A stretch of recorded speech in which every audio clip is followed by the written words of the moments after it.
Hello, everyone. Welcome to the ALBA webinar on the challenges and opportunities for neuroscientists in the MENA region. So the panel discussion will be captioned live in English and Arabic, and you may view the live transcript by clicking on this link that you should have normally received in the Zoom invitation or confirmation of your registration.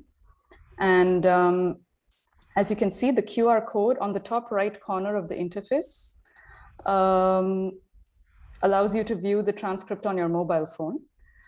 The live transcription is machine generated, and so the accuracy of the transcription depends on many variables, and we apologize in advance for any mistakes in the translation.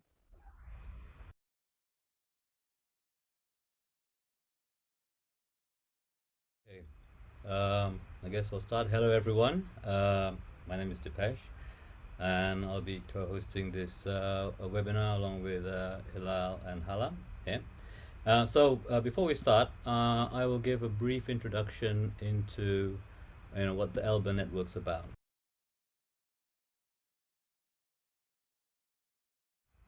What are we about? So why was ALBA created? So ALBA, as some of you may be wondering, right, means sunrise in several languages, right? And it relates to this recognition that our scientific community is beginning to acknowledge the importance of incorporating diversity and ensuring equity in the way we deal with science. And how do we ensure this diversity and equity? For example, we challenge certain issues. For example, you can see some examples on your screen, things such as implicit bias and discrimination, issues with mums or parents, new parents, penalties in terms of being parents, how that can impact their ability to continue their research, region-specific intersectional challenges, and of course this actually lack of training and networking and mentoring opportunities in resource-limited countries. Okay. So in order to tackle these questions, ALBA's mission, as you can see on your on the slide here, are several-fold, right? So we try to share best practices to counteract bias, right? Recognize outstanding contributions to science and diversity. The idea is also to provide networking and mentoring opportunities, and also to support career development of members of underrepresented groups. Okay. And see here, there's sort of four ways. How do we do it? Four ways that ALBA tries to tackle these issues. So, and I'll go through and briefly touch on some of these awareness and advocacy, data resources, visibility, and networking. Okay. So, for example. The ALBA Declaration on Equity and Inclusion was launched at the SFN Global Connectome meeting in 2021. And the declaration is a resource for concrete, positive, evidence-based actions, right? That individuals and organizations can take to promote equity and inclusivity. And the declaration focuses on two factors, right? Specifically implicit bias and workplace culture. And you can see the numbers. We have, and hopefully growing, numbers of organizations that have signed on to this, and also individuals, right, from 44 countries so far, and growing. One of the examples of or ways that we address region-specific challenges is through webinars, such as today's, for example. So you can see an example here of networking events we had in 2021, right? So in blue, events that already we've already done in Southeast Asia, in Central Europe, Western Europe, Latin America. Today in green we have our webinar, right, for the neuroscientists in the MENA region, and then hopefully soon we'll have an upcoming webinar discussing issues in Africa. Okay, and that'll be posted soon. Things are organized. You can also learn more about stuff on our website, so you can, if you're interested in topics such as the parent penalty in academia, the gender diversity gap in prizes, women in STEM history, and many more, right? We have these links, so you can, if you're interested, you can look up and go here. We also have awards that we give. So, for example, the ALBA FK&E Diversity Prize highlights scientists and groups that have made contributions to promoting equality and diversity in brain sciences. And then we have two names of professors who've won, Prof. Erin Schumann and Marion Joles in 2020 and 21. We have also the diversity access grants. This is to offer waivers of registration for participants. And more recently, we had the ALBA Elsevier lecture in brain sciences. And this, we just did recently, recognizes outstanding research achievements of active scientists in countries, working in countries at the frontiers of brain research, where these countries are underrepresented amongst sort of neuroscience publications, right? We also have, and I urge you guys to check this out, the ALBA Diversity Podcast, so where we have conversations with a whole diverse profiles of scientists who have, for example, emigrated from their home country and then become minorities in their work country, and they discuss their life journey. We also have a smaller series of interviews where, again, diverse set of scientists have been, interviewed, talked about their journey, and there's a lot to learn. And you'll have listened to scientists on a junior level to senior level. And we have events and panel discussions on how to, relate it with inequities in academia, for example, or gender issues in science. These are some examples of events we had in 2020 and 2021. And you can find other events coming up again on our site. I'm sorry, I'm just quickly rushing through. We also, these are examples of partners we have. So we have our founding partners, VENS, EBRO, and SFN. We also have supporting partners with the Lundbeck Foundation, and these are lists you can see here of sort of international collaborating organizations. And we hope this will also grow. Now, how can you get involved? And this would be, really great if you can, sign on to the ALBA Declaration on Equity and Inclusion. Join ALBA, it's for free, become a member. And you can also initiate new projects, activities, send us interesting data, examples of best practices, host ALBA events at your institution, become a mentor, share your experience, and you can follow your tags, tag your social media outputs related to what we're interested in along these links. But ultimately, this will help us, put forward this idea of ALBA with, in regards to equity and inclusion within the neuroscience community globally. Okay, so that's it for me for now. I think, Hilal, you have something to say, and I will just unshare. Thank you very much. I would like to just start by welcoming everyone, and also by thanking the ALBA team and leadership for all their work to organize this event and extend the activities to the MENA region. Just to follow up in Dipesh's introduction of ALBA in their effort to promote sort of diversity and inclusion, I always like to start by a quote that reminds me what ALBA is all about. And this is a quote from Jane Silber about diversity and inclusion, where she says that the difference between diversity and inclusion is being invited to the house and being able to rearrange the furniture. Another version is this quote is that diversity is being invited to the party and inclusion is being invited to dance. In ALBA network, the house is always open for you to join the party. You are encouraged to dance, and they love to hear your ideas about how to rearrange and remodel the furniture. So I'd like to start on behalf of the ALBA team to invite all of you to join ALBA, share your thoughts and ideas, and again, help us rearrange the furniture and remodel and expand the house for others.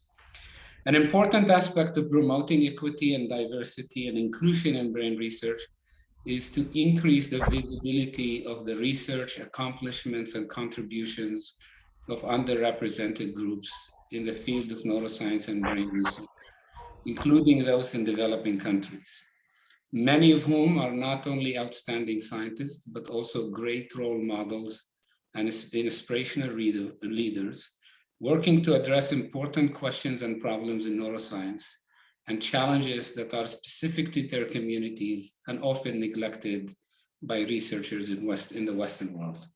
One of the primary missions of ALBA is to create the space and forums to recognize and value their contributions, to give them the credit they deserve, feature their work, and amplify their voices, to enrich the diversity of our community and make sure that we all benefit from their ideas, expertise, and resources to advance science and brain research.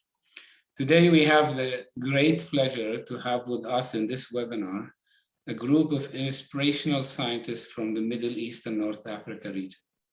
I have personally had the pleasure of working with all of them and to see firsthand their work, in excellent work in their field, but also their dedication to advancing neuroscience research and training the next generation of scientists in their respective countries and institutions. During the next hour, we will have a very engaging discussion where we will have the chance to learn more about their work, their personal journeys, and they will share with us their thought on some of the challenges, but also the exciting opportunities for neuroscience and brain research in the MENA region. Before we start, just to highlight a couple logistical points, I'd like the speakers, when you speak the first time, just briefly in a few words, remind people of your name, your affiliation, and briefly your work. So for those who have not had a chance to read your bio. And for the audience, please feel free at any time to pose your questions or share your ideas in the chat. And the chairs are constantly monitoring that and will make sure that your views are brought up to the attention of the speakers and the audience. With that, I would like to hand sort of the mic to Hala to start the session. Thank you very much again for being with us today.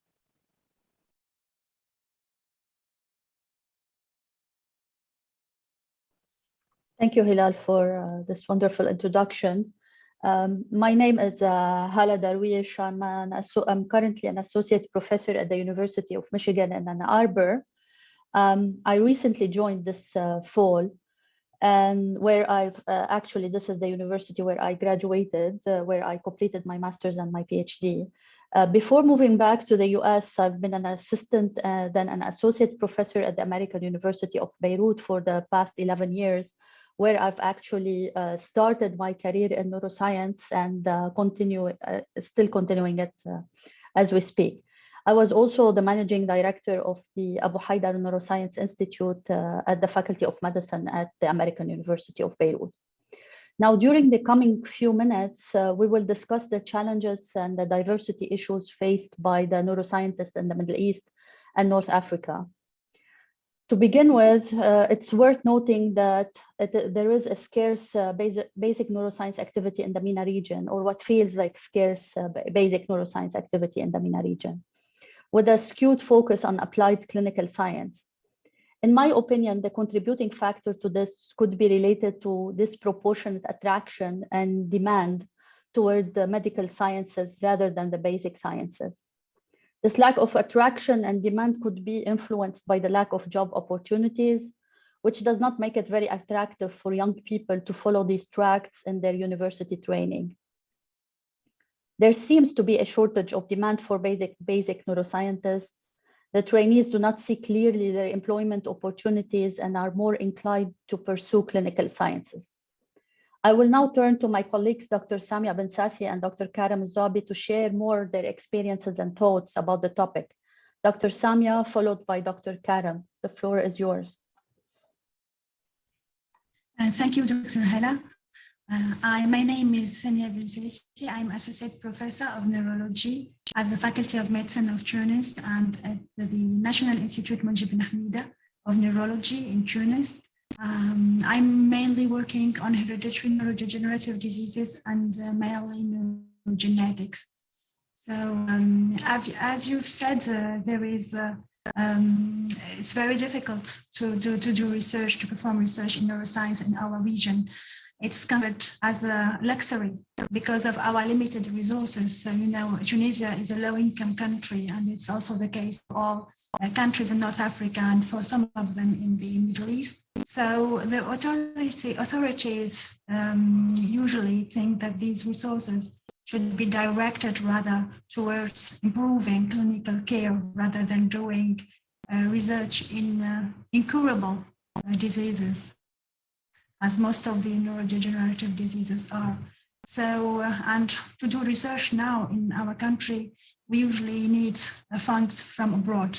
So we can get a lot of funding from our government because of these considerations. So it's a main limitation for research, but we are doing our best to have international collaborations and to get funding from international organizations to do research in neurogenetics. Thank you, Dr. Samia. Dr. Karem? Thank you, Dr. Hala. I'm Karem Al-Zoubi, currently Dean of the College of Pharmacy at the University of Sharjah, UAE, and before that, until now, as well. I'm sorry, Karem, we cannot hear you. Currently at the University of Sharjah, and before that, until now, still a professor of pharmacology, neuropharmacology at Georgia University of Science and Technology, Georgia. My work is in behavioral neuropharmacology, neuroscience, in the neurodegenerative diseases, epilepsy, learning and memory, and prevention and treatment of those diseases and disorders. Now, doing basic research in neuroscience in our area is really challenging. The challenge comes from the fact that you don't have that many collaborators or neuroscientists around to work with. You don't have that many infrastructure. Virtually, you have no infrastructure for neuroscience. You have to establish everything you're on in your lab with limited resources. Now, add that to the fact that you have to deal with funding being skewed to more common, more tangible, I would say, probably more treatable. Hi, Karem. People are having issues hearing you. I think your audio is noisy. Move close to the mic, you should be fine. Yeah, so to not to take a lot of time, I think now it's really the challenge is scarcity of people with skills, collaborators, infrastructure. You need to establish everything you're on, funding being skewed to more common diseases, but it can be done. It can be done because we are all here, and we have been able to do it. We have been able to keep publishing, keep getting the funds, but it's the fact that it's really challenging, and that's where really research fairness and probably equity of opportunities, which is what ALBA is all about, is coming into play. Thank you. Well, I'm sorry we could not hear you very well, Karem, but I think you said that the scarcity and the lack of funds are the main hurdles that are faced in the MENA, but it's not impossible despite all of that. Yes. Okay, now we want to spend a little bit more time or a few more minutes discussing some of the issues that we as researchers faced in our scholarship. I, for instance, as someone who has worked in the Middle East for the past 11 years, I experienced firsthand some of these issues. The main areas where we experience hurdles that halt our progress are peer reviews, getting funding and awards, and the political instability. Over the years, one gets the sense that decision-making on the part of the journals is unconsciously biased against the geographic region of the submitted work. Now, of course, the comparison between well-established research that started years ago in the Western world cannot be fairly compared to the stage of the research in the MENA that has a disadvantaged starting point. The science in the region is striving and beginning to catch up with the state of science in the Western world. It feels like it's always a catch-up process for the region. Many times the foundational resources are not there, and we have to create from scratch before the research can take off. Although the rigor of the research is of equal quality. So when one sends a manuscript for publishing for what seems to be foundation, it's seen that it's not adding much to the existing literature. However, it can be specific enough to the MENA region and making it a first for the region and a necessary building block and step to build on it to measure up with the more advanced science circulating and to catch up. Now, because of this need to establish the foundation and the grounds, the opportunity to publish in high impact journals is often not attainable, and one has to resort to low impact journals. The high impact journals seem to be closing more than opening doors to science from the region. But still, it's not impossible. As for the political instability, it affects the willingness of funding agencies to support and forces the researcher to leave the region in pursuit of not only safety, but career interest and continuity. We all know that to generate meaningful and impactful results, it takes a lifetime of work. So one cannot jeopardize years of work and career because of continuous crises. So the scientists, me included, choose to leave for safety and to ensure continuity of career. Dr. Karem, what has been your experience? Well, I hope you can hear me well this time. It's a little bit better, yes. Yeah. So I'll try to keep my voice fine. Now, as I said, it is really, as you described, it's a tough challenge in our area. And it's what we are producing and sending to journals is a reflection of the resources that we have and the amount of collaboration that we can do within the area and outside with other more developed countries. And that will reflect on the editorial decisions and on the kind of editorial maneuver that we're taking when we send our work for publication or when we send our exams. So what we need in the area being really basic or being specific to the area in neuroscience could be preliminary for other parts of the world. But these info are not existing for our area, especially when it comes to clinical neuroscience. And that is where we find the hardest of getting the funding and of publishing, because the editor will actually first tell you this is specific to your region, go to a regional journal. The fact that we really have limited regional journals. So it's a multifactorial issue, but again, I would go back and say it can be done because we have success stories from our parts of the world. As well, we have many who are struggling. So it's really both directions.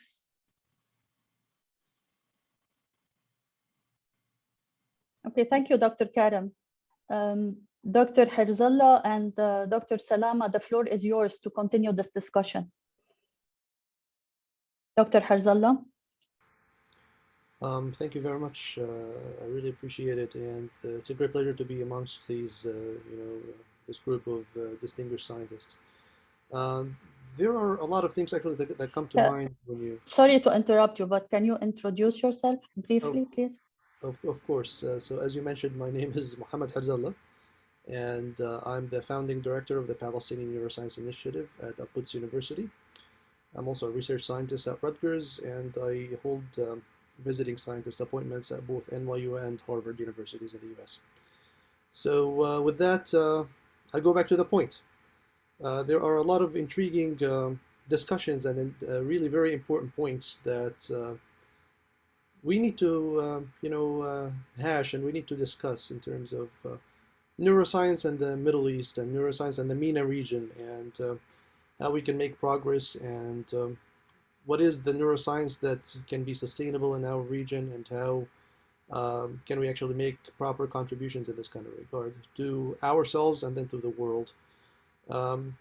In light of a lot of the things that actually my colleagues just covered in terms of the disasters that we live on a daily basis across the divide and across whatever is composing our realities these days, the multifactorial, the complex system component of it as well, and the fact that we have very limited resources and almost non-existent governmental support for scientific research and non-existent infrastructure for research to start with.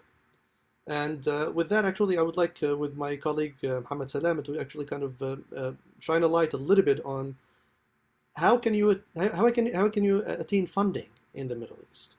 So basically, in the past 13 years since I started the Palestinian Neuroscience Initiative, I can tell you that actually the contribution that is based on governmental support for my own research in Palestine is almost zero. Every single dollar, and I'm actually counting up to $2.5 million so far, that funded my research in Palestine over the past 13 years, came from sources that are from outside, not necessarily outside Palestine, but outside of the usual channels that actually support and fund research.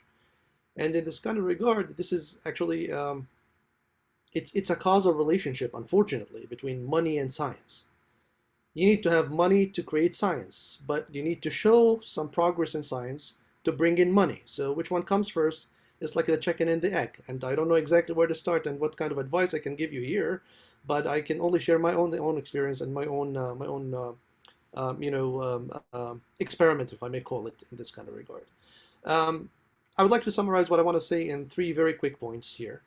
In terms of the research funding sources that I've been capitalizing on over the past 13 years, and how each one of them played to the best interest or not sometimes to my best interest, and actually how you can capitalize on that in your, and you write your own story, because ultimately this is what I tried and it worked for me after a lot of trials and a lot of errors actually in this kind of regard.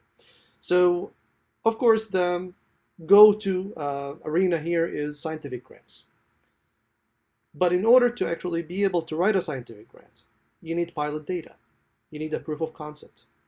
You need a little bit of infrastructure to show that you can, that you're capable of doing that, proposed set of experiments. You need the training. You need to be convincing. And you need to show the proper network and the proper team that actually can get this done with you. And there are grants outside there that actually would support you building many of these components.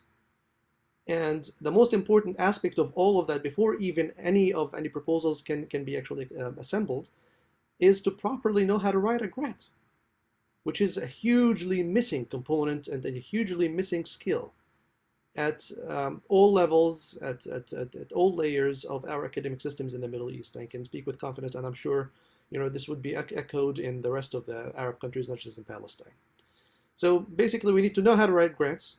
We need to prepare the different components that would make a grant proposal successful and become a slam dunk. And then ultimately, we'll need to be able to live with failure in not getting funded, because the funding rate is really very, very, very low. And it's not because of us. Not most of the time. It's because of the whole system and because of the balance between demand and available resources. Based on this reality and all of the package that I carry with me coming from Palestine, and not just the science, but also the politics and everything else, I can tell you that actually in our world, which is the MENA region in this particular discussion, it's extremely important to search for a word that is almost dead, unfortunately, in our region, which is called philanthropy. And how can you actually get to spread the word about what you're doing, and how can you be convincing enough to people in order to, support a little bit of the activities that you're doing from here and there. A few $1,000s in one way or another would actually not hurt you. Quite the contrary, would allow you to complete some of these very basic steps in order to get to the level where you can actually apply for external funding. And I can guarantee you'll find a lot of good people out there, but in order for this to be accomplished, you need networking. And again, another really basic skill that I think every scientist who's working in the Middle East and North Africa should be very well trained on. And again, there is no one way to do that. There is no right answer. You need to study your environment, you need to study what actually you're doing and work accordingly. And last but not least, and actually I'm going in that direction recently, is academia-industry partnerships. If you're doing research, it's not just for the sake of, the end product in our region, at least, should not always be the paper, the publication, the knowledge. We should always think about the next step. And I'm actually complementing this discussion with my background as a medical doctor, which was my first degree. And I can tell you anything that I do in terms of research that doesn't get to translatable utilities that can be used by patients, in my point of view as a medical doctor, is not really very useful. So this is another way to think about it. What are the tools that are going to be the products of your research? And how can you find the proper industry partner with deep pockets? Because almost all of them come with deep pockets that could actually make your research agenda and research ideas much more viable. So again, I'm just supplying with questions rather than answers in this kind of context, and I look forward to telling you more about my own experience. Back to you, Hala. Dr. Salama. Thanks, Hala and Mohammad. First, my name is Mohamed Salama. I'm currently Associate Professor at the American University in Cairo and Atlantic Senior Fellow at the Global Brain Health Institute in Trinity College Dublin. I would agree with Mohammed's opinions, but I would say that we have several different stories in different countries. This could highlight the diversity even within the MENA region. So I would say, for example, that the funding availabilities maybe in other countries, like personally in Egypt, I'm experiencing good funding from governmental sources. This might be shocking, but this is happening. In fact, my latest funding that has been moved to Mansoura University reached around 30 million Egyptian pounds. So this is considered a huge fund. So yes, in some countries we have good funding, but the problem here, I guess, is not the money, but the infrastructure. So the main challenge is how to use the funding available, how to make the best use of money. So this is the first point. I guess also, even with limited funding, there is an opportunity through international collaboration. So when Mohammad mentioned that whether how to start with good science or recruiting funding and to submit or propose certain proposals, you need high quality of research. You cannot get this without funding. That's true, but you can start by international collaboration. I guess most of us had already their PhD and maybe even their postdoc in your Western countries. So why not seizing this change by starting international collaboration? And actually, this is my life story. I started my first funding opportunities through working with my PhD supervisor in one conjoint proposal, and here it started by producing science, producing even pilot or preliminary data that support follow up with more funding and so on. So I guess it is doable. We can tackle the challenges. The local funding is improving when we compare the funding opportunities in the Middle East to the 10 or 15 years earlier. I guess the situation is improving. The possibility of international partnership and collaboration is expanding. Many of the programs now are looking at diversity and understudied population. So there is an opportunity to seek funding through collaboration with European or American partners. I guess this could be a good start. However, it is not the idea of recruiting money, but as I mentioned previously, improving the research infrastructure in terms of researchers and in terms of even the machines, the equipment, and the expertise. So I guess those are the important points we need to think about when we are talking about obstacles for using money, alongside, of course, recruiting money and funding. Thank you. Thank you, Dr. Salama. Now, to tell us more about the challenges and biases faced by early career scientists, I will ask Dr. Elfarrash to share her perspective. Sara, Dr. Sara. Thank you, Dr. Hala, and thank you for this initiation from ALBA. So my name is Sarah Serenfara. I'm currently an assistant professor of physiology in the Faculty of Medicine, Mansoura University, Egypt. And this is a public university because also the challenges we face in the public sector could be also different from the private university. Just to address the challenges and also maybe opportunity very quickly as an early researchers. So having a step backward, I had my PhD from Denmark. I defended my thesis during lockdown in March 2020. So when I actually started my own research and recruiting my team, it was in June 2020. Still, we are during lockdown. So the challenges maybe, overestimated due to the pandemic, but I would really try to focus in the parts that is related to our region. So referring to the point that Mohamed Herzallah mentioned during, as a faculty possession initiation, we don't get like a startup funding. That is basically people use it to produce a preliminary data so that they can ask for like a more funding. We don't have that. At least in Mansoura University, we have it like in a competitive manner. So not all people will be able to get it. I was very lucky to get one of them when I was started, but also we need to start to think about, about this chicken and the egg. People need to get a preliminary data so they have chances for applying for greater fund.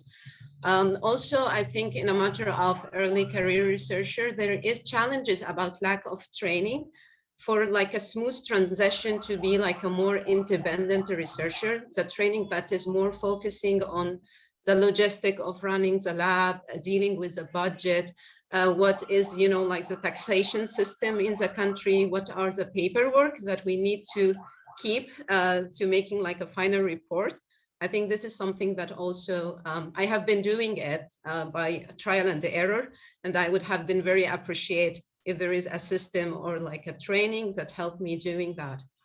Also, something that is also, I think, problematic in the public university, and maybe it is a bit difficult to change it because it is by law. A public university, at least in Egypt, only allow hiring of Egyptian citizens, which means that we are really missing this international research environment that not only useful in a matter of scientific inputs that you can get from people with different educational background, but also, it's important in developing maybe the character of the scientist, of accepting, people from different backgrounds that could be reflected in somehow at some point by accepting, maybe it's a controversial data or contradicting data on your own. And I think this is more or less the academic challenges, because on the another side, there is a cultural challenges or a social challenges. Being in an academic career or to have this decision of continuing in academic career have been, less, less attractive, maybe in the last 10 years, because we don't make too much money. Also, the public perception of being, especially a basic scientist, is not very positive. Maybe this is something that we are blamed on it, that we are not, reaching out to the public in enough ways. But usually talking about scientists, even though we have a Nobel laureate, Dr. Lashuel from Egypt, scientists always this person that is sitting in the dark, dusted lab doing weird stuff. I was also able to check that within the kids, my kids' handball teammates. I asked them, okay, guys, what would you like to be when you're growing up?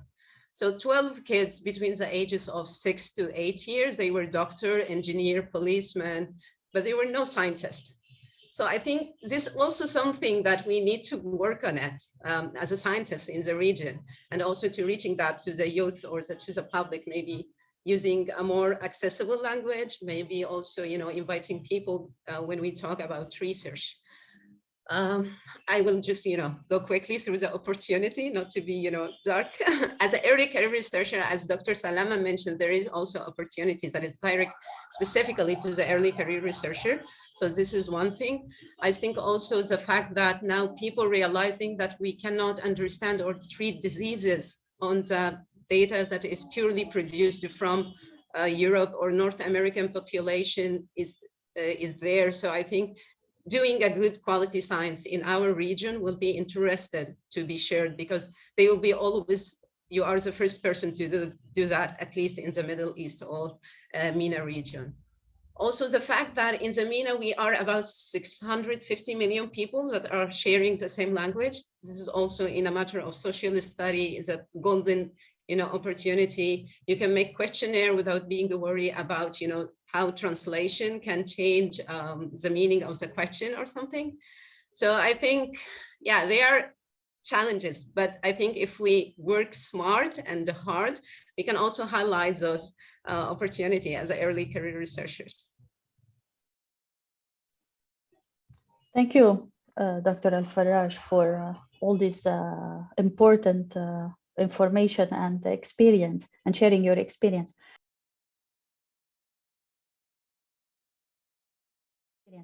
I would like to ask my colleagues, the panelists and the audience, we can take a few questions before we move on to the next session. Any questions? So there's a couple of questions on the Q&A. Shall we leave that to the end, or shall I bring that up now? We can have one from Asma Saeed, because it's following on from Dr. Herzallah's point about shall I read it out? Yes, Yeah.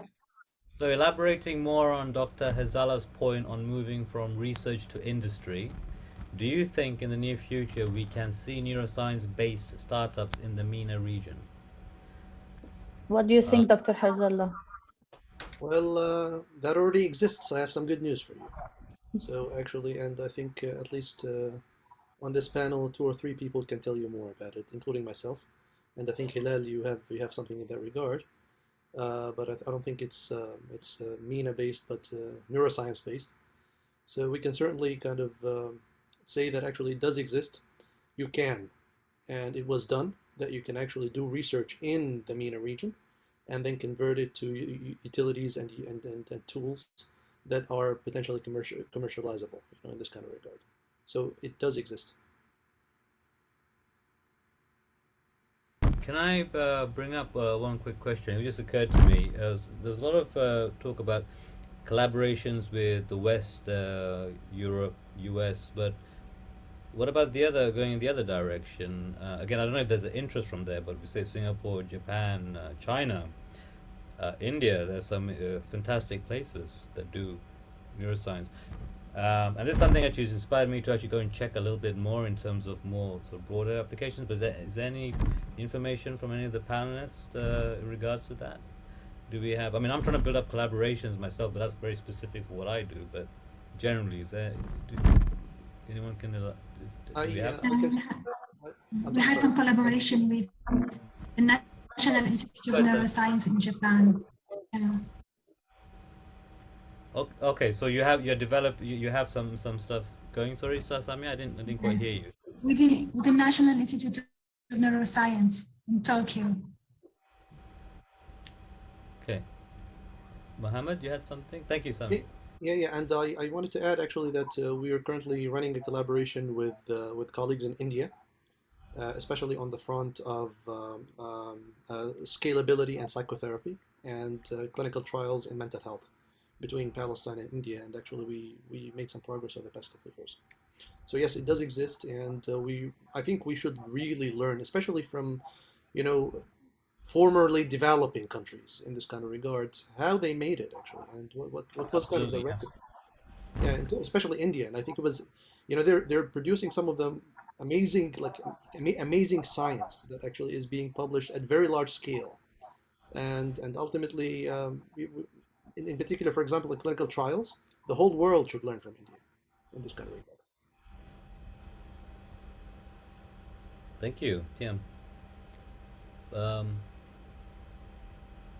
I think Hilal, yeah, if I may just add to this, I think one of the reasons most people in the region tend to look more to the US and Europe first is because there are simply more funding opportunities and resources available for international collaborations from these countries. But I think you make a really perfect point, especially now with China and Japan, that perhaps scientists in the region should think more seriously about reaching out to southeastern countries for potential opportunities. I think the potential is great there.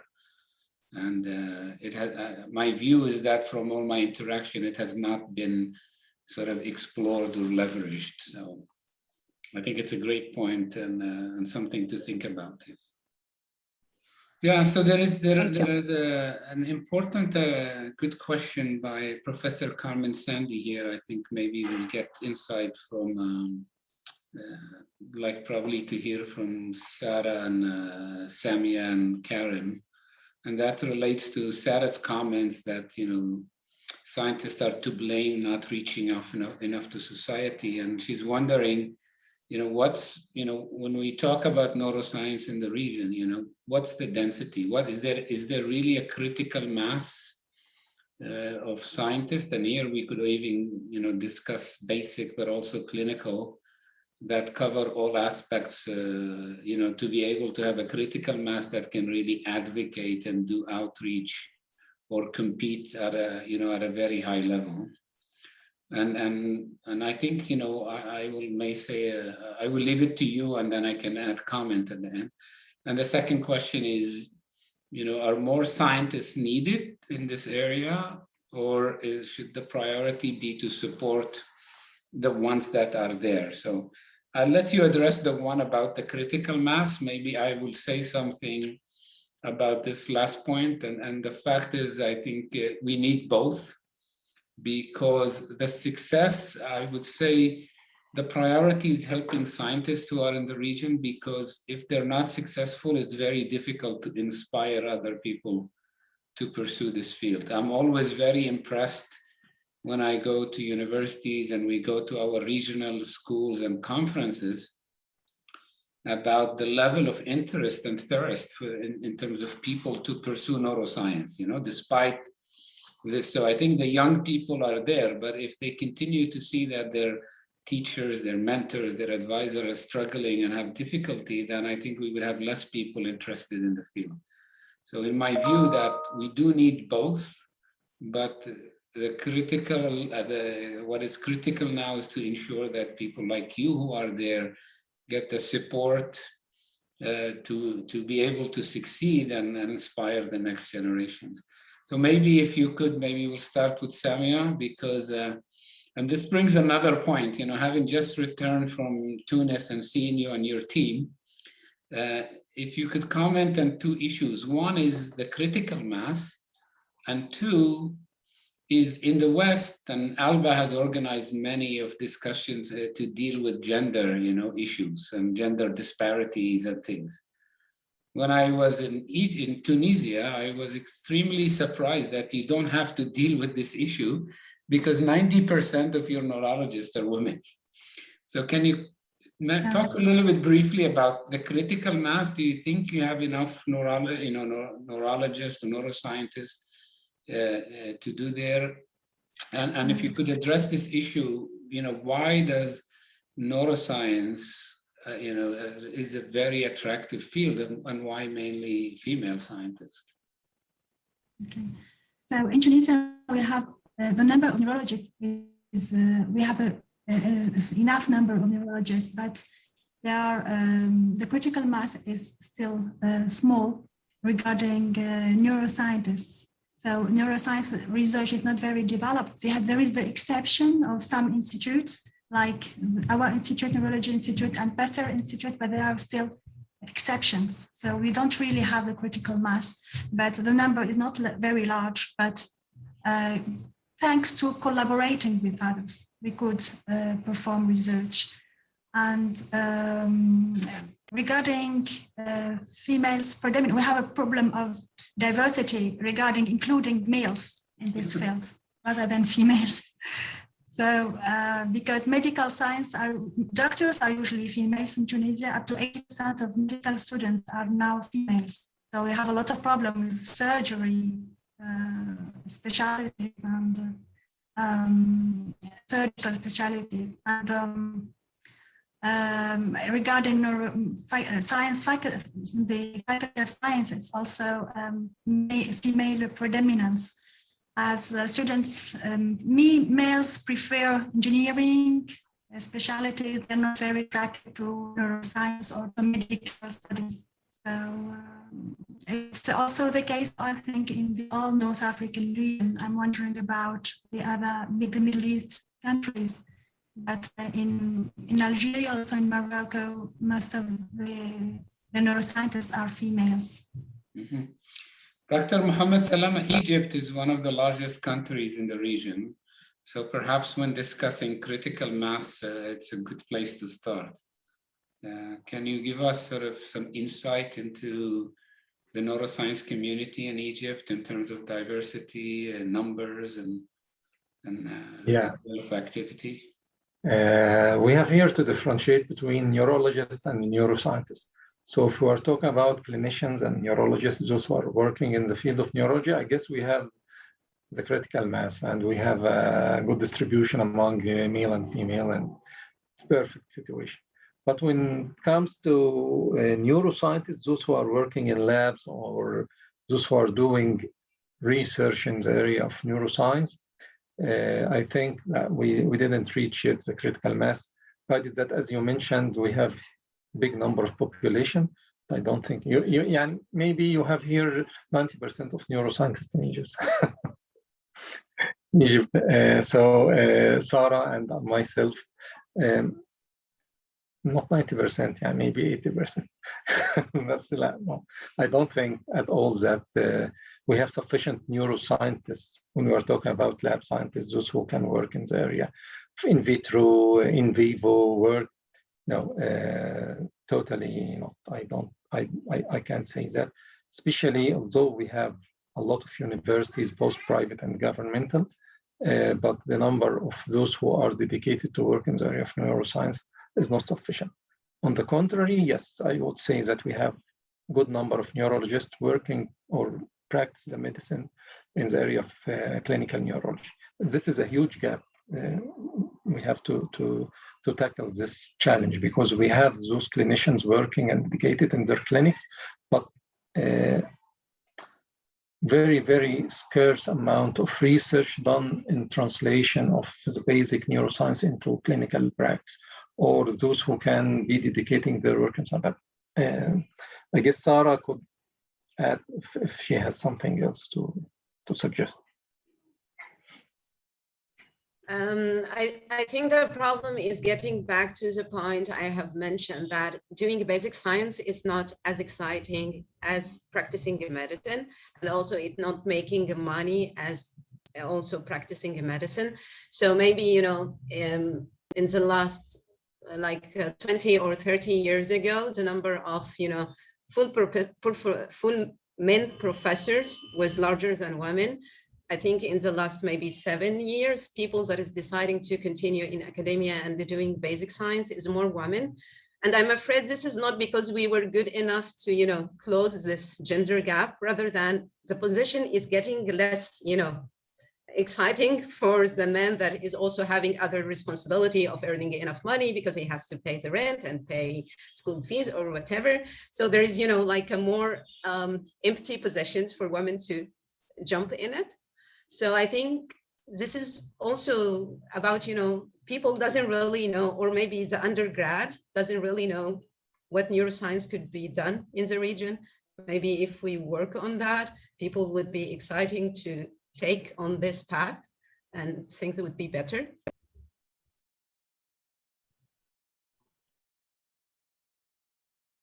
Thank you very much. And again, I encourage people to keep posting the questions. I mean, there is a question from Abdel Sattar Khalifa, you know, sort of exploring about sort of, you know, what are the opportunities, you know, if people are interested in going back in terms of what, you know, in the availability of positions in terms of faculty or scientist positions. So we talked about critical mass, and the field is not attractive to some young people, but is it also the case that the number of open positions are limited? So, you know, what are the opportunities for people to move into this field to our senior level, or to return home and pursue research in this area? So here I would like to maybe ask Karem if you can comment on this, and then Dipesh, if you don't mind to follow up. Go ahead. Yeah, thank you, Hilal. Now, for opportunities in the area, probably countries around the area. Can you move close to the mic, Karem? Yeah. I'm speaking about Jordan here, but countries around are similar. It really comes back to the basic specialty that a neuroscientist has. So if he's a physician, then he has to go to athletic medicine. If he's a pharmacist, he has to go to athletic pharmacy. And that's how the positions are open. It's really by the basic specialty. And that's sad to say we don't have in the area, I would say, a position for neuroscience, a professor in neuroscience. You are really somewhere else as a physician. Yeah. So I see the point, I think. And you work from there. So it's really related to your thesis. And that's why we are limited as a neuroscience, basically neuroscience in the area. But opportunities are there for your original college, original specialty. Yeah. It's true that it's the case that in most places, there are no neuroscience department. You are either part of a medical school like at AUB in Lebanon, or you are part like you in a pharmacy, school of pharmacy, and doing neuroscience. I think the AUB, maybe Hala, it would be good if you could say a few things, because the AUB has been one of the few, American University of Beirut, one of the universities in the region that have been very successful in attracting a lot of young people in neuroscience to come back to the region, before these last sad events, and also senior prominent people, like your dean and others. Could you, and I know that there, some of the resources were still limited. People were still able to stay active by maintaining their link to their mentors and things. But what is it there that sort of attracts people to come back, knowing all the challenges that we just talked about, and sort of at both in early and late stage of their careers? Yes, I guess at that time, the attraction was the ability to have a supportive administration that actually was willing to support the scientists to come back and to give them the resources, at least in terms of infrastructure, to actually build their labs and build their work. So I know for a fact that for my own lab and the lab of my collaborator, we were supported by the administration, by the dean, to actually get the equipment that we need and get some startup funding money, so that we can actually start the research and get things and launch what it takes. Of course, we had to keep our connections with the external funders and our collaborations going, so that we can move quickly. But the support of the university and the support of the administration in terms of facilitating resources and is extremely important. If you don't have the support of the university and support of your administration, it becomes harder to it becomes less attractive. So it's like moving to any different position. You want to know that you're going to a place where, even if it's not well established, you will have the support to establish things. There are certain things that you cannot do on your own, that you need the backup for it. And that was appealing at the time, because the administration was actually investing in growing these departments, and the labs and everything was renovated, and we had the resources and the support and the grounds to go and do it. Dipesh, you are now part of sort of this recently created branch campus of New York University at Abu Dhabi, and UAE, like some other countries in the region, are endowed with a lot of resources for research and funding. Could you just give us a sort of an overview of the neuroscience landscape at the UAE, current and maybe future plans? And Sure, absolutely, yeah. And actually, some of the things our colleagues here have been saying, including this Hala, it resonates a lot. So our general neuroscience environment is quite limited, in the sense that within the UAE there are not many neuroscientists at all. In fact, I've not met really any neuroscientists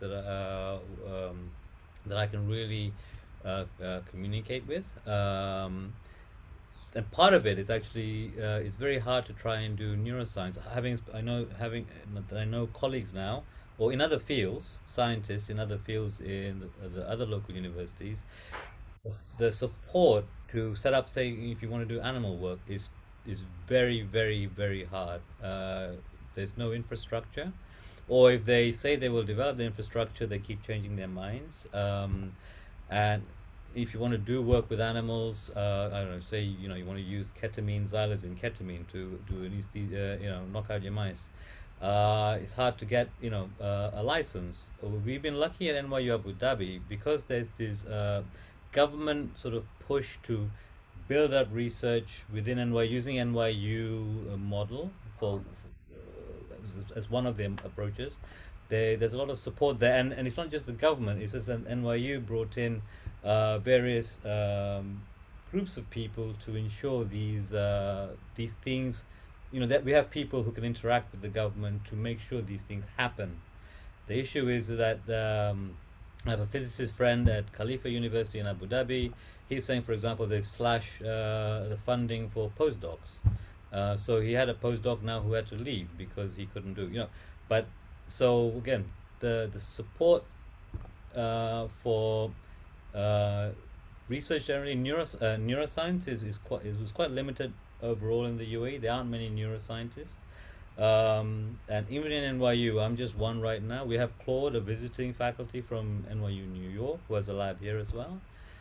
We're hiring one more person from Japan. It's still a work in progress right now.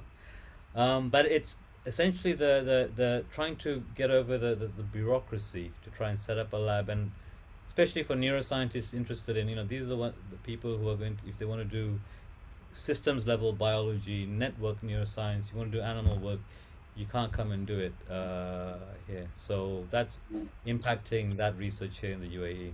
I think this, many of the, the lack of critical mass, the lack of the infrastructure, I think to me, sort of underscores the critical importance of people in the region to stay connected, work together, support each other, and explore collaborations. We've talked a lot about collaborations with the West, but perhaps, within the region, I know sometimes there are challenges in doing this, but I think the first step perhaps is to stay connected and continue to figure out ways to support, because to some extent, mobility within the region is much easier for many students than getting a visa to Europe and getting a visa to the US. So I think this is something, and maybe we can talk about later whether we can work through ALBA in terms of keeping, what ways we can work to keep this community connected, first together and supportive of each other. And I think this is something we want to explore. We have the pleasure to have with us Ozgun, who is a former student at the EPFL and now a PI at LMU in Munich. And he raises one very important point that I would like to get your input. And if Ozgun, if you can hear me and you would be willing to speak, I would love to hear from you more details about what you have just mentioned in the chat. And he has a question, and the idea there is, given the lack of resources in the region, shouldn't we think more strategically about research focus, right? If we know that it's very difficult to do animal work, or there are no animal facilities, shouldn't we prioritize research that demands less resources? And he highlights the points that I'm guiding a few master students in Turkey for computational research. Wouldn't be a good idea to focus MENA research in computational analysis? The infrastructure gap does not exist when you focus on data analysis, in my view. That's his statement. And I completely agree with this, because in the West, we're generating more data than we can even handle. And in the past, a lot of this data came in a very disorganized way. But now with all the journals and all the funding agencies standardizing things, requesting that people deposit things and make them accessible, this is, to me, is really a treasure box for people who are in the region. So I would like to hear maybe from you and then from others, whoever, maybe Mohammad Herzallah and Mohamed Salama, and that sequence, and your thoughts on these. And Ozgan, if you're prepared to say a few words in your experience to share with us, that would be great once they finish. So can you, Dipesh, comment on this? Yeah, so there is actually a move, and also actually within our department, for example, who we are trying to hire people who are doing more computational biologists. Part of it is because of, well, there's other factors, space limitations until we build the next building, what have you. But within the UAE, there is that move for better data, emphasis more in data science and developing or promoting that area of work. And that is in part, and in fact my colleagues who are working not so much necessarily in neuroscience, but they don't have the facilities to do experimental work, this is where the emphasis is being moved towards now, sort of say genomic analysis and all this kind of stuff. So yeah, that is happening, including for us in NYU, Abu Dhabi. And I agree, I think that, well, there's, we need data scientists, we need people who have the skill set to to develop these tools. So yeah, that is something that is So Mohammad Herzallah, have you guys with the Palestinian Neuroscience Initiative, or have you tried to do something on this? I am a computational neuroscientist by training, and this is how it started. This is basically exactly how it started. All I needed was a computer. No funding, no data, no ethics committees, nothing. Just basically all you need is a computer and the ability to work on a computer. And actually, that's the point. It's not just having the computer and which is readily available.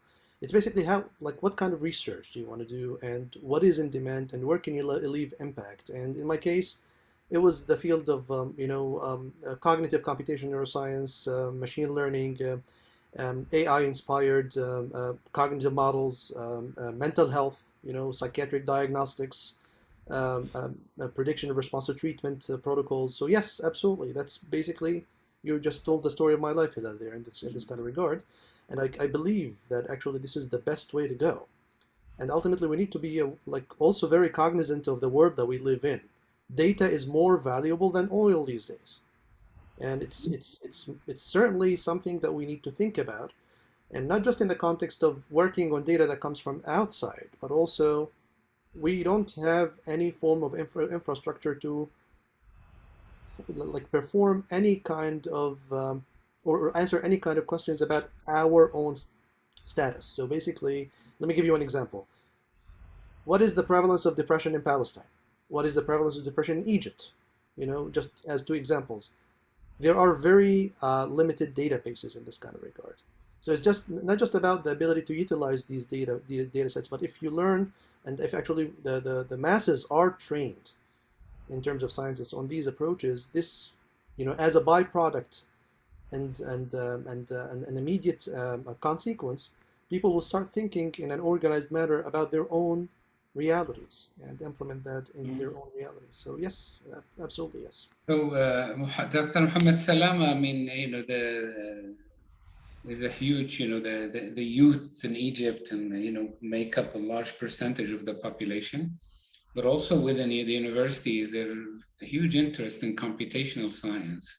So why not leverage that interest to stimulate more interest in neuroscience and to develop vibrant research programs based on this? Well, I certainly agree that working on data and data analysis would be more appealing, guided that the gap is already huge in other aspects of research. And in data, you don't need a lot of infrastructure compared to other types of research.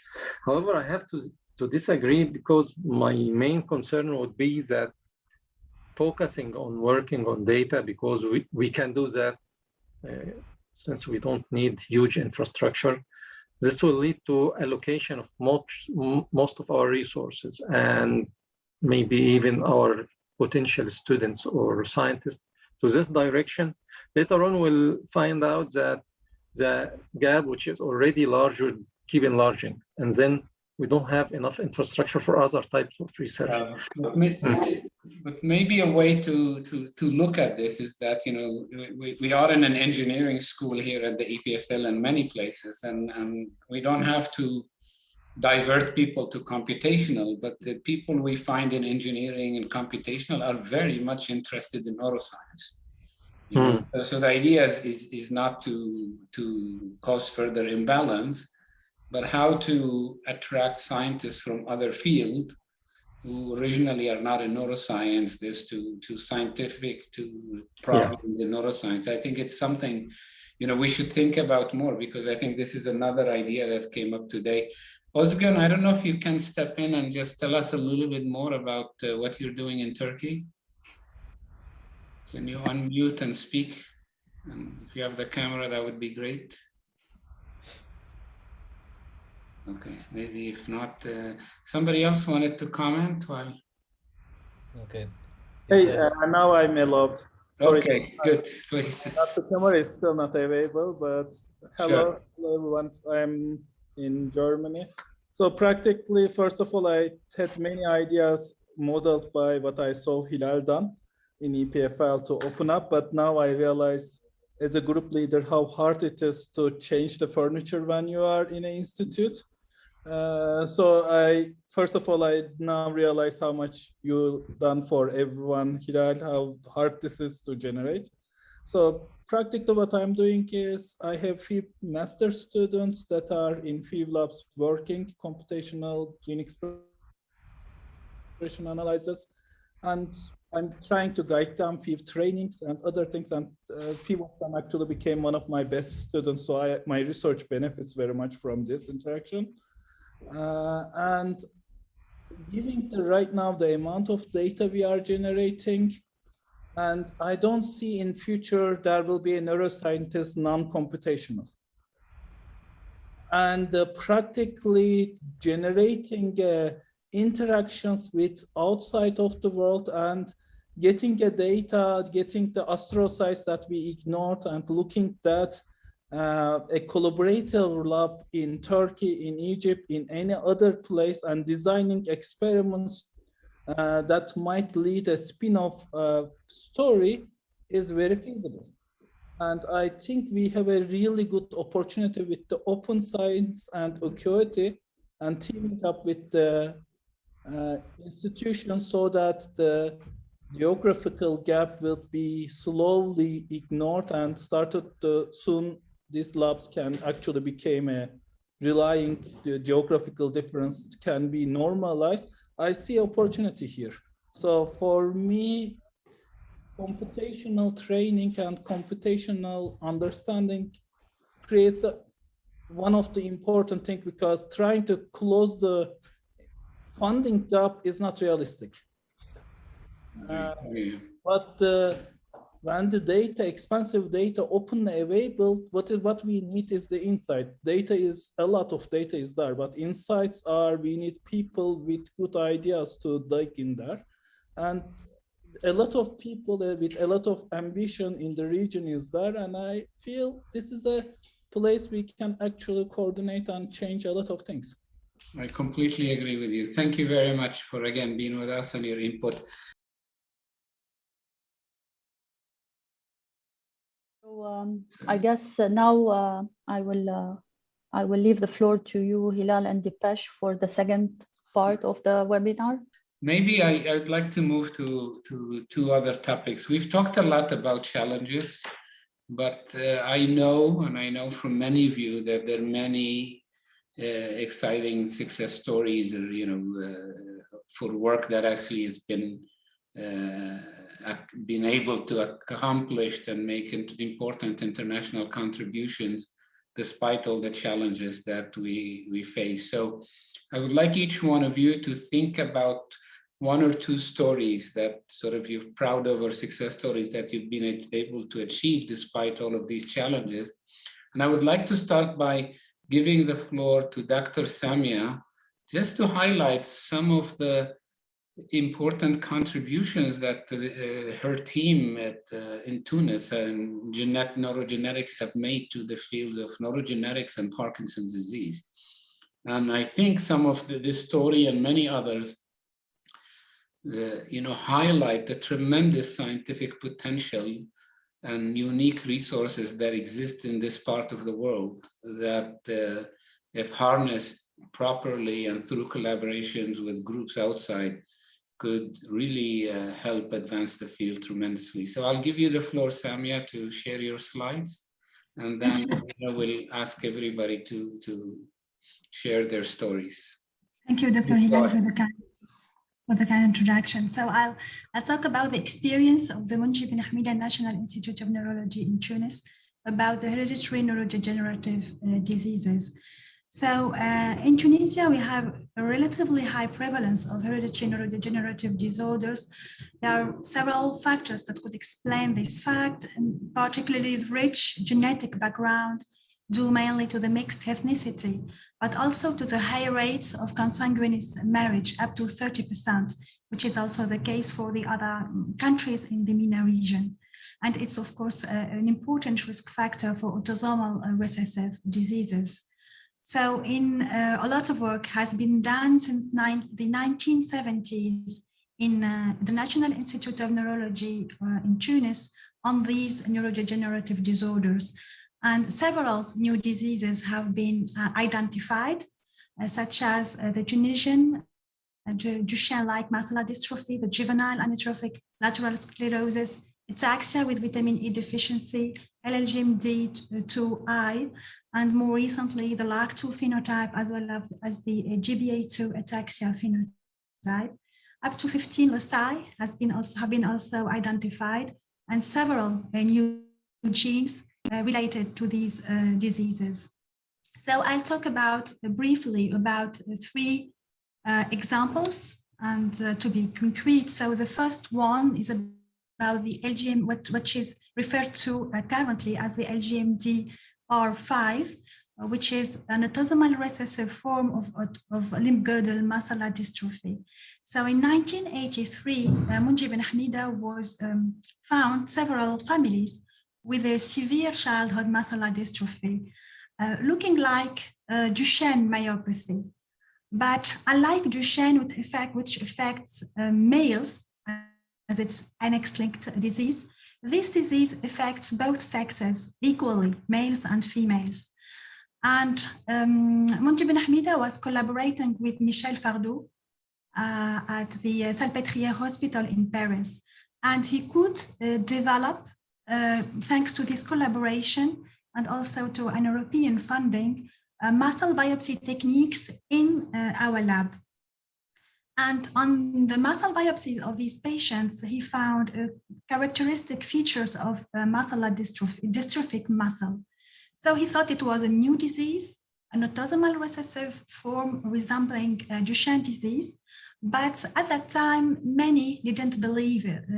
They thought it was simply cases of spinal muscle atrophy, which is another disease with a quite similar phenotype, but an autosomal recessive affecting both sexes.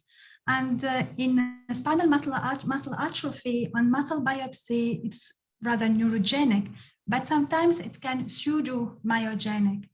So they thought it was not really a new disease, but later on, genetics have confirmed that it was a new disease and have proven the team right. And Kamel Ben Othman linked this new disease, which was called the Tunisian autosomal recessive Duchenne-like muscular dystrophy, to a new locus on the chromosome 13.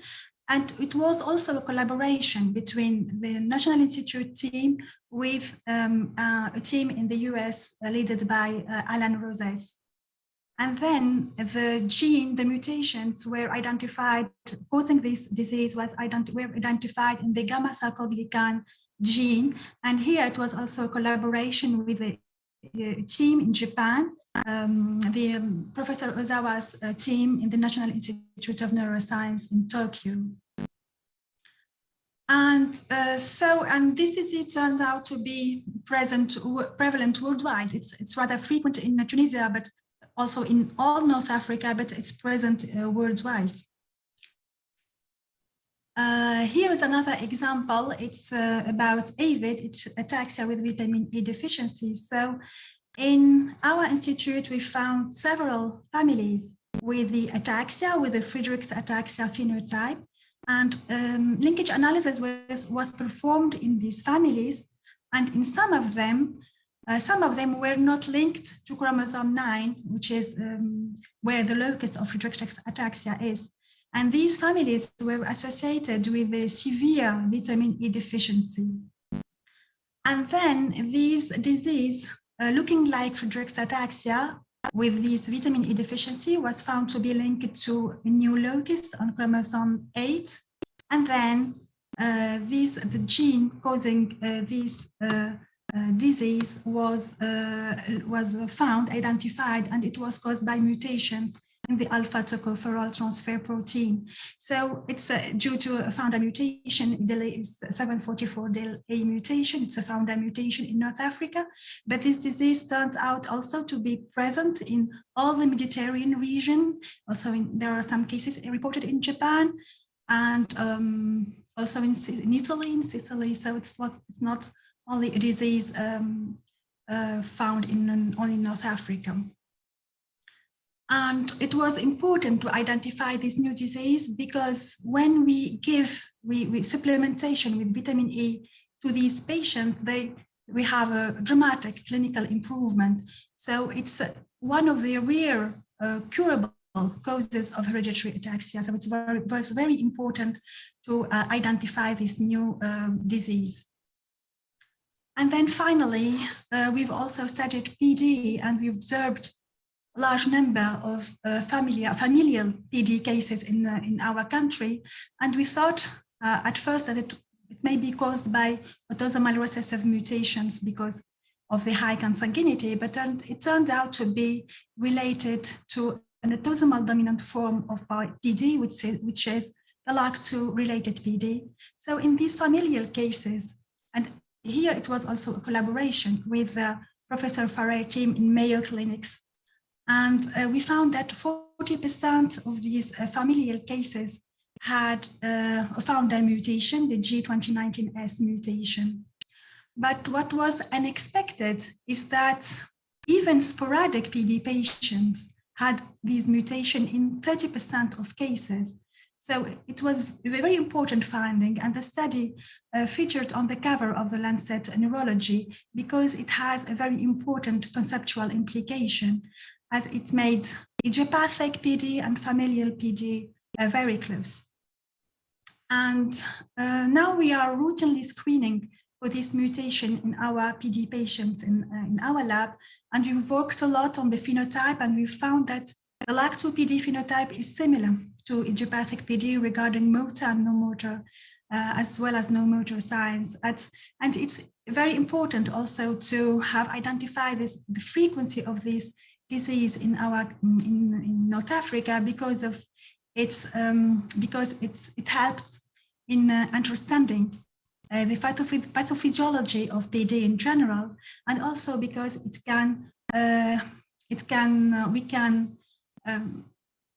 maybe it can lead to neuroprotective therapies, for instance, with using, for instance, the LAC2 inhibitors.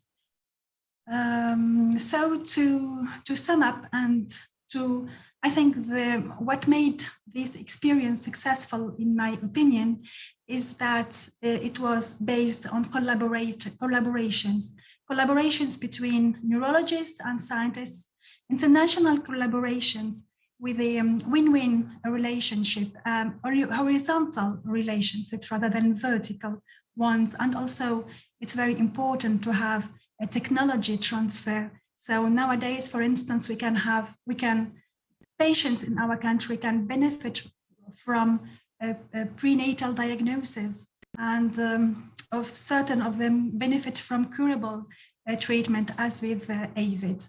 Thank you for your attention. Thank you very much, Dr. Samia. We see quite a lot of increasing interest from funding agencies and others to start to, conduct or extend the research to, countries, underrepresented groups. The Michael J. Fox is actively now in this area, opening grants to people from different parts of the world. And sometimes people, when they look at, sort of maybe the MENA region, or they look at other developing countries, the perception is, there is no more science to be done there. I mean, there is the issue that there are problems that are unique to the local populations, but some of these problems also present some unique opportunities for research globally. So I was going to ask, Samia gave us one example of this, and I was going to ask if maybe Sara and Mohamed, Salama and Hala, if you can, briefly cite some of these potential examples of problems that you feel in your field that, could only be addressed, sort of in your country or the MENA region, and would add tremendous value to the field. Sara, you want to start? Yeah, so I think one of the problem, and maybe Mohamed Salama can talk about it better than me, that for Parkinson's disease patient, its correlation to the use of the pesticides, for example. Some of them was banned from Europe or North America, but we still use that, at least in Egypt. So maybe because there is still no solid background about the mechanism of how it's affecting Parkinson's, this is something that we cannot study it anywhere except in Egypt, or in the regions we're still using this kind of neurotoxins. I think also when it comes to some prevalence of diseases that is more common in our area, that is related maybe to our lifestyles, cultures, habits. I think also this is something that can be only addressed in the region where it is actually happen. Thank you very much. Mohamed, Salama, you've been able to, and I'll come back also to Dr. Herzallah as well, and Hala, you've been able to leverage this, some aspect of the unique, opportunities within or unique features of the Egyptian population, to be able to tap into resources and partnerships with other universities and networks in Europe. Could you cite maybe some of these examples that enabled you to access these opportunities and attract the interest of scientists to what you're doing in Egypt? Yeah, I think as Sarah mentioned, I'm looking at that as opportunities. So because we have unique features, as you may, all determinants of disease and health conditions are variable across countries. So why not seize the chance and study our unique features? This will bring collaboration and money and funding and research opportunities. We've been studying the determinants of Parkinson's disease for years. I've been studying environmental factors, unique genetic factors, both on health and disease. This helped us to recruit more funding, and currently even we are studying this in a more holistic approach. So we are now running an exposome-wide association study for Parkinson's disease. This means that we are evaluating all environmental factors, lifestyle, diet, everything externally that can affect the Egyptian population, and then reflect that on internal response in terms of genetics, metabolomics, and others. I guess this was an opportunity. We started in collaboration with German partners, then it was expanded later on to other international partners. We are now part of the IPDGC Africa. And this exposome-wide study is a partnership between the AUC and other Egyptian partners in the Egyptian Network for Neurodegenerative Disease, UCL, University College London in UK, and Emory University in the States. So this is an example. Different international and national partners are interested in studying the factors and features that are unique to the Egyptian environment and setting. I guess this is a very good example of what Sarah has mentioned. Yeah. Thank you. Dr. Hala, you want to comment on this? Yeah, I think there is also plenty of room for social there's nothing called social neuroscience, but you know, I think given the nature of the social interaction that happens in the region that is different from the rest of the world, some work to be done and to investigate the how this social activity impacts our brain and how we behave and how we respond to certain situations. It's unique to the region. In terms of diseases, this social interaction is extremely important. A lot of research I think would be very interesting and geared toward dyadic exploration of certain diseases. So if we're talking about Parkinson's disease, so it's not only the patient, it's the patient and the caregiver and the family. So it's so instead of exploring individual, exploring a dyad, exploring the group, the cluster, and building on this from a neuroscience perspective. A lot other areas I can think of would be related to trauma and mental health and response to stress and resilience that is also unique to the region. People are under tremendous amount of, at least I can speak of Lebanon, tremendous amount of stress and trauma, but still functioning. So what is it going on in the brain, and what is the protective factors and what are not?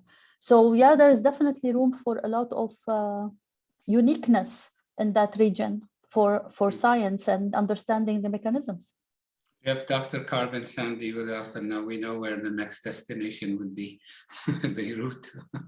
So I have why not? Of course, one, maybe Mohamed Herzallah, if you can go quickly, so highlight one example, and then we'll have to wrap up. I want to highlight a couple comments on the chat, and then I guess we'll have to wrap up. Certainly, I'll pick up where Hala left off, which is the stress, and actually, luckily in Palestine, we have been under stress for 70 years, and based on that, actually, it's exactly borrowing the logic of Mohamed Salama, use the disaster as an opportunity, not just to help Palestine, but to help the rest of the world. And actually, based on this, we, at least we top one list, which is the list of West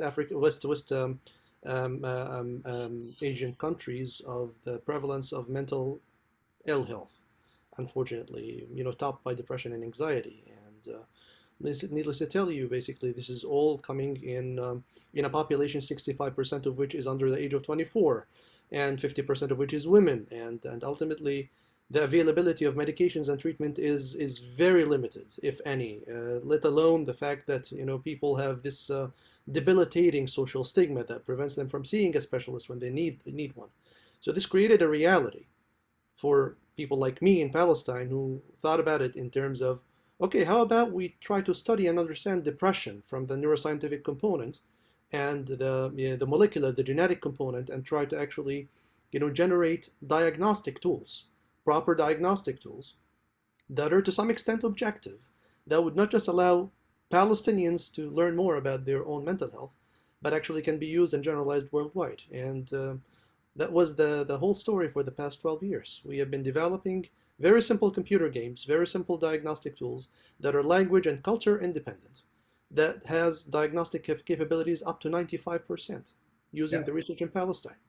So with that, actually, it's we're bringing peace to the world, hopefully, from a place that lacks peace, which is Palestine. Yeah, thank you very much. I just have been, I don't want to leave people with unanswered questions. And here I'd like input from Karem briefly, if you don't mind. There is a lack of animal facilities in the region. You've been able to actually do quite a bit of research on animals, as part of your work in toxicology and pharmacology. And the question is, is it easy for people to access facilities in the region if they don't have one? How easy is it for people to come to your place, or has been for you and others to move to other facilities to do work? Well, actually, yeah, it is a challenge to find the proper animal facility and actually to find an animal facility to begin with in our area of the world. Now, when I started working, there was no real animal facility, I mean, in work standards of animal facility. So we had to go from scratch and create one.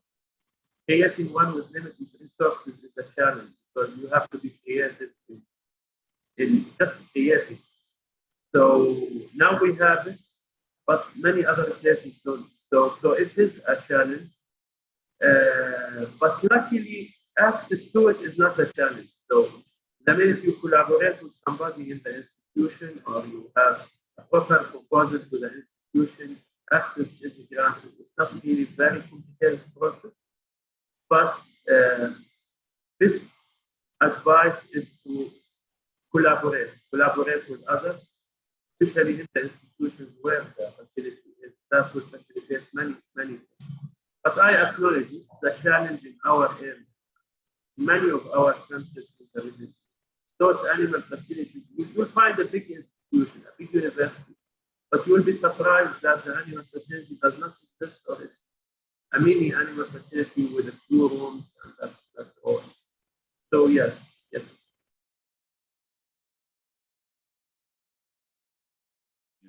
So I will, we'll continue the discussion, but at this point we open the Q&A session and welcome any input, questions, or comments, thoughts from the audience. So please, if you would like to speak up, raise your hands. There was a question from Yahya Ali. I mean, until we have somebody raise their hands, somebody could please monitor this and let me know.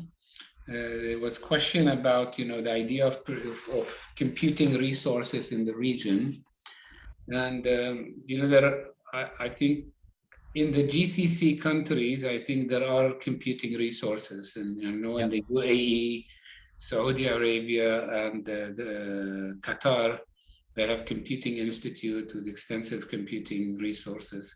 Countries, I think, like Palestine, Jordan, and Lebanon, limited, but there are a lot of opportunities to access computing resources in other places in the world. So eventually you will need it, but perhaps to start, there are different ways of connecting to different hubs to do this. I don't know if anybody wants to comment on this. Please feel free to step in. I mean, there are actually very readily available online resources for free there that you can capitalize on, but you need to actually kind of write some routines to be able to use some cloud computing solutions that are readily available for free in their basic plans. And for some basic work that you need to do, you can just get started there. You don't need any of these, premium, very high level plans to get started there.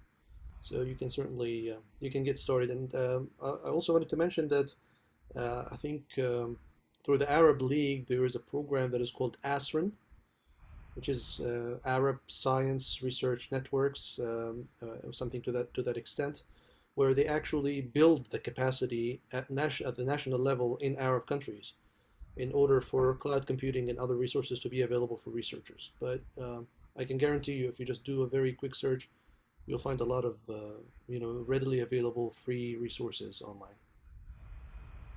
For me, and I think for many of you who've been actively engaged in discussing issues related to neuroscience in the region, this has been a very really enlightening discussion and has opened our eyes to some interesting ideas that we need to pursue and I think about in terms of the strategy forward.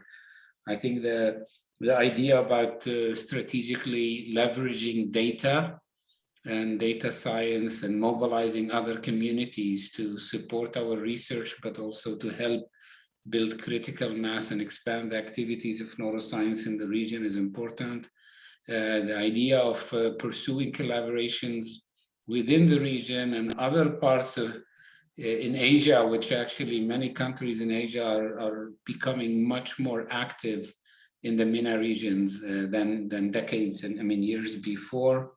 And Tasia, raised a point in a comment, Asakawa, who was one of the supporters of neuroscience in the region through her position at IBRO, raises the point about the importance of having, maybe thinking of a regional neuroscience initiative that could help stimulate interest and garner support and resources to do this. A lot of ideas, I think, for all of us to think about and reflect on. And I think for the people here, let's try to think together how we can, leverage the support from ALBA and the ALBA platforms to stay connected and to continue to advance the causes of neuroscience in the region. So thank you very much. I have one final comment from Mariam, in which she raises the point that, there is one of the challenges in the region is that there are more students and postdocs than there are faculty positions or research positions. And I can tell you, this is not just a MENA problem, this is a global problem. And one that has forced the institution to even start rethinking, the career path of people we train, because there will never be enough positions for people who aspire to go, to academia or research. But there are a lot of exciting opportunities nowadays and many career paths in neuroscience. So I always encourage people to try to explore all the opportunities and not to, and there are many exciting opportunities at the interfaces of neuroscience and other areas. I would like to wrap up here with a few comments. I started talking about diversity and inclusivity, and I want to end with the point that inclusivity goes beyond, just inviting people to the party. In the case here, I think it's very important that neuroscientists globally, and in particular those who are more privileged, to do much more to help people who are in the front of these battles to promote and neuroscience and advanced brain research in such challenging environment. It's not enough to just listen to these communities and just give them an opportunity to speak. I think it's very important for us to move to give them a place in the table, ensure that they and their communities are represented in future conferences, symposia, workshops. We heard from all the speakers that collaboration is key. And in collaboration requires, having people having a chance to be visible, to feature their work, to be able to connect with others. And he talked about challenges in publishing, but also challenges in getting, opportunities to present in talks, workshops, and symposia. So I would really encourage anybody who's with us today and in a position to do that, to do everything they can and leverage your position and resources to advocate for the mission of ALBA and for these underrepresented groups, and ensure that they have equitable opportunities to advance not only their research, but this career. This is a really important step to begin to correct the current balance that we have in our fields today. And I think the responsibility is one that is collective for all of us. It's always been inspiring for me to be, with people such as members of our panelists today. I know firsthand, many more of the challenges that they did not share with us today. But what I've seen over the past 8 to 10 years that I've known each one here is that they've never given up. They've always been in the frontiers, and they devote large part of their time actually to serve others. So thank you for everything that you're doing for our communities in the MENA region and for neuroscience globally. And let's stay connected. Let's stay with ALBA, and let's keep thinking in a constructive and productive way in how to, to keep the cause and keep things moving. And And as I mentioned, one of the biggest advantage of ALBA is that they give you the resources and support to create and to change the furniture and to shade. And there is a huge community of people. Almost everyone who joins ALBA joins because of genuine interest to help and support. It's all volunteer community. And I urge all of you to get to know this community much more, to connect with them, and to make good use of all the resources that they have, and also, most importantly, contribute actively to this community.